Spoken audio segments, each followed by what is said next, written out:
Barely able to stand and too sick to eat. That's what Nya Dengjon told the doctors when she brought in her 2-year-old son Garang for a checkup. But she cannot hide her grief when asked why he was in that condition. We have no food in the house. I plant a bit of greens, but that's not enough, and we can't afford to buy food from the market every day.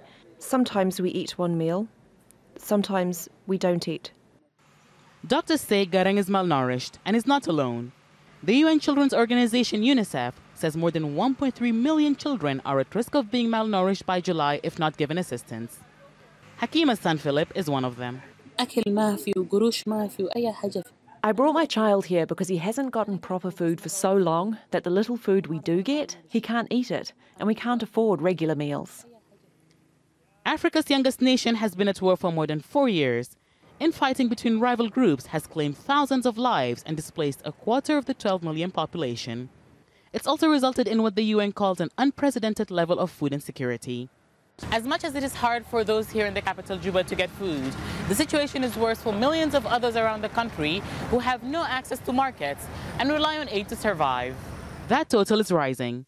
The UN says 6.3 million, or 57% of the population, is at risk of starvation by April. And the UN says 155,000 people are at risk of being classified as in catastrophic phase of food insecurity by July. It is serious, and that is why we are saying unless there are drastic measures taken by the humanitarian actors, the situation is likely to fall back. From last year, we have an increase of food insecurity 40%.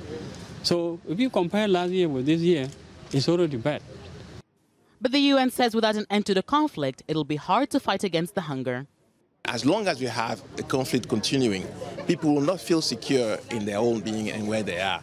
And without that, you don't have them actually producing food and actually contributing to the food need of South Sudan. What our imperatives are as humanitarian actors is to look at now the people who are in need and make sure we get the resources to provide them the assistance that they need. Needs that keep increasing day by day, with adults and children at risk of starving to death in their millions. Hiba Morgan, Al Jazeera, Juba.